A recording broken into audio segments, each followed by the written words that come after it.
Now I can finally say we officially have ended the Cell Max saga, and even though I was expecting a little bit more at the end, we didn't get exactly what I was hoping for. Anyways, guys, today we're going to talk about Dragon Ball Super Manga Chapter 100, of course. And it's pretty much the same thing. We're finishing the chapter right after the whole Special Beam Cannon, or as the manga has it now, the Light of Death. I'm not entirely sure if that's what's supposed to be, or a mistranslation, or something.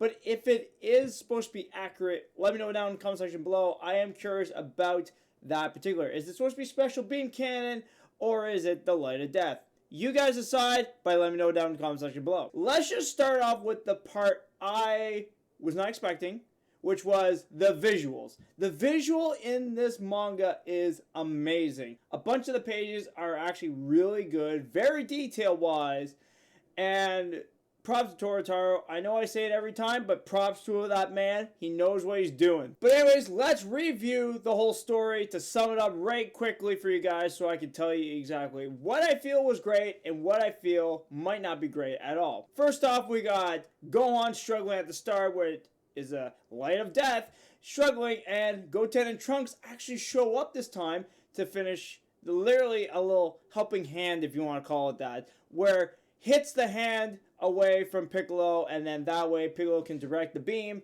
right into his head. With Cell Max down and destroyed, everybody was kind of like, this is great, but sure enough, Gamma 1 has to tell everybody, we ain't done yet. We gotta go. Vamos, everybody. Time to leave the area because he is going to explode. Which we do get kind of like a vibe of the original Cell where, he was getting bigger and bigger, even though it's similar, and technically that Cell would have blew up the whole planet, but this one just made an arc. So a lot of people can debate if that's how they feel should have went or not went, but either way, it was a big explosion. Let's just go with that. So after everybody dusted themselves off and got them back into shape, we had literally Pan noticed Gohan and Piccolo literally still in their forms, and this is where I thought was very intriguing, which was Pan was scared to see Gohan and Piccolo like that. I kind of figured maybe she would have knew, this is what they look like right now, but instead she was terrified. So I'm not entirely sure if the vibe was supposed to be hey, these people look scary right now, even though technically the way the anime put it, they were giving off that vibe. They're starting to look a little different than normal, but in our cases, it's fine. I didn't mind the look. But I just say it's intriguing that Pan is scared by looking at these forms. Probably Gohan's not going to be using that form around Pan anytime soon. But after that, then you hear Gohan talking about how Goku and Vegeta, he wasn't sure if they could take this guy down or not. But then sure enough, Piccolo had to address it again, saying hey, look, the whole point of this story is you need to learn to fight again and keep training. And sure enough, Gohan realizes by the end of it that, yes, maybe I should. Maybe I should just in case, because you never know what can happen again. Maybe the Red Ribbon Army might show up and do this again. And speaking of which, by the end of it, you do see the Red Ribbon Army still technically intact, and they're going to go to the pharmaceutical place, and they're probably going to regroup and, of course, rebuild all over again. Probably might not see them for a bit, or sure enough, maybe in the next, I don't know, maybe 10, 15 chapters or 20 chapters maybe. I'm not saying within this next year, 2024, maybe 2025. Who knows, maybe even 2026. We might even get some more, who knows. But anyways, after that, then they're telling Dr. Hedo that you were a good guy this whole time. Maybe not a great good guy, but you're kind of a good guy. So we'll let you go. We're not going to capture you. We're not going to arrest you. Except, I will say though, I think 18 thinks the opposite about this dude. She pretty much was looking at this guy going, this guy's a disgrace to making androids. Kill him now. That. She was ruthless in this chapter. My God. But anyway, speaking about that, yes, Bulma does hire him, of course, in the movies, for makeup and stuff like that. So that way, Piccolo is oh, thank God that we don't need the Dragon Balls used anymore. And it's you think that's going to stop her? Probably not. She's going to use it for something else, Piccolo. I'm sorry to tell you the truth. When does Bulma never not use the Dragon Balls for anything? She uses it for everything, okay? Sorry to tell you the truth. It's always the Dragon Balls. She's addicted to them, Piccolo, okay? Doesn't matter. She's going to use it. just accept the fact she's gonna use the Dragon Balls, and that's all we got, okay? It's gonna happen no matter what. Anyways, we get to the conclusion at the end where we see the big finale where Goku and Vegeta are fighting, and this is where I'm kind of happy about, where we actually get to see like the last bit of them like actually like really driving it to the last bit where like they're punching each other in the gut to give them like their last breath, and that's when you see them being like, okay, we're both done at this point. And like I love how they address it in the manga, saying like, look, we're done. Okay, let's just see what happens here on out. And sure enough, Vegeta got the last blow. I thought it was interesting that we see Broly crying. I think he cries in the anime. I can't remember exactly, like for the movie. But I was just like, okay, like it didn't really feel like satisfying for this. And I was like, okay, cool, that's awesome. But anyways, my thoughts on this chapter, like I say, for the last few months now, this chapter is just literally a ripoff to the movie, and there's really nothing special about it.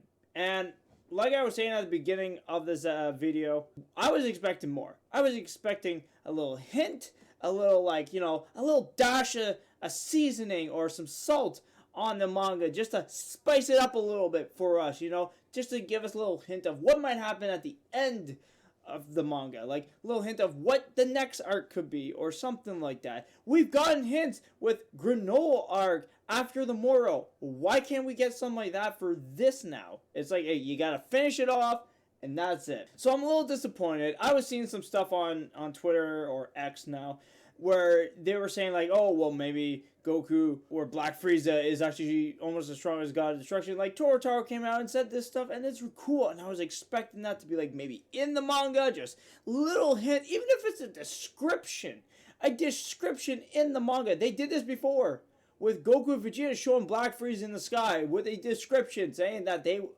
like, this guy is strong.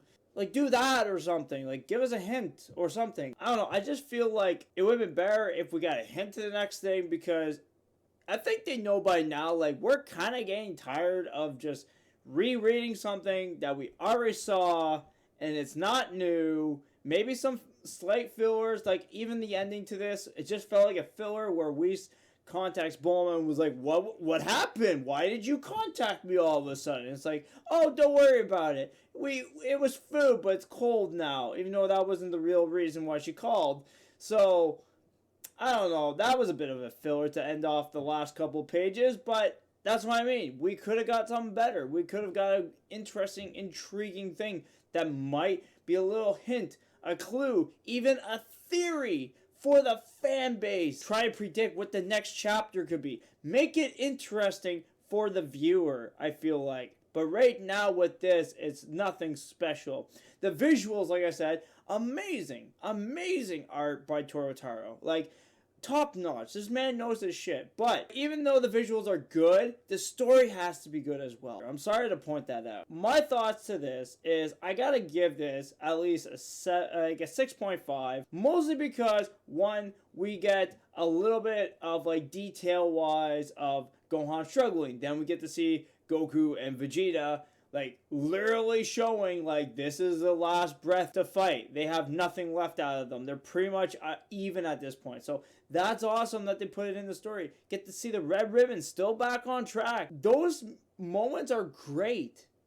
But everything else was just a ripoff of the movie, and it's not special.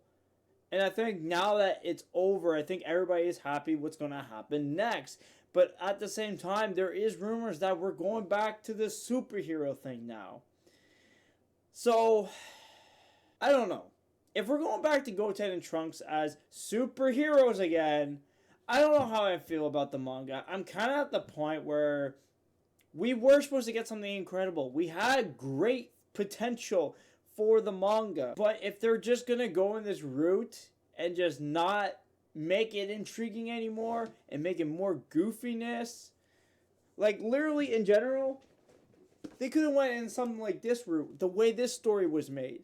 Sandland, like, this is one volume and this is amazing story. They can do something like this. I know they can, but I don't know what's going on.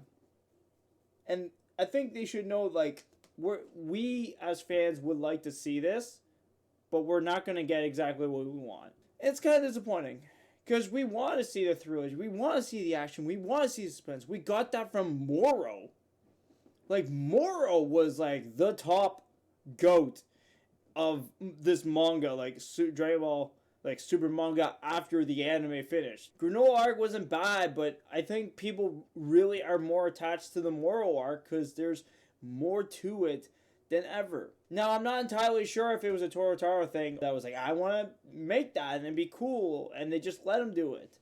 So I'm not entirely sure. If we can get more of those arcs, like Moro, like, hell yeah, I'd be down to read more and do reviews for it. But right now, it's getting dull. The manga is very, very dull, and I don't want to sound negativity about this to a franchise I really care about. But if that's going to be the case, I'm very sorry. This is not great quality storytelling. But even like the arc before the whole Trunks and Goten thing that we got to see, I was like, that's really cool. They did like a prequel to the movie. Awesome. That's okay. I don't mind a little goofiness here and there. But if we have to go back to that, I would rather get something else. Their arc is done. Let's move on. We need to not repeat ourselves again here. I'm just saying. Anyways, I know I'm probably just ranting right now about what might happen in the future for the next chapter and that. But if we get something awesome, that's great. That's all I'm going to say. That's awesome. That's amazing. Let's go for it. I've also heard that we might get Daima probably, hopefully, closer to the actual series if that is going to be part of the manga. If they show it right away, I would not. Save it during the episodes. Like, let the people that want to read manga and the anime at the same time, because then that way, the people who want to read manga, let them read the manga. Whoever wants to watch the show, let them watch the show. It's there for that purpose. They did it with, back in the day, when Toriyama was working on the manga, and they were like, well, we need more. So, like, as he was posting that, they were putting episodes out. And it would be nice to get that result back again, if it's possible. That's all I have to say about that. But other than that, like I said, 6.5 for this manga. Really not much happening. Like I said, the only thing I pretty much liked out of this was the visuals. The visuals, hands down, great. Mwah, top notch. You can tell I love the visuals so much, okay? Like, I will even jump over here just for Jump Fest because Taro was there trying to hype us up for this chapter, which I'm not gonna lie, I would, but the chapter was okay. It wasn't something I want to hype for right now. So maybe next chapter I'll do it just for the Jump Fest, okay? Next time I do a review, I will say right here, right now, next chapter, I will jump for Jump Fest, and I'll do it for you guys, okay? Anyways, that is it for now. Hope you guys are watching the live for more subscribe to you, and I will see you all in the next video. Let me know down, comment section below. I want to hear your thoughts, opinions about everything about this chapter. Your thoughts, opinions, the visuals, the story. Do you like 18 as a very aggressive woman against Dr.Hedo? I don't know. You let me know, and I will see you all in the next videos. Peace out, everybody. Have a great day.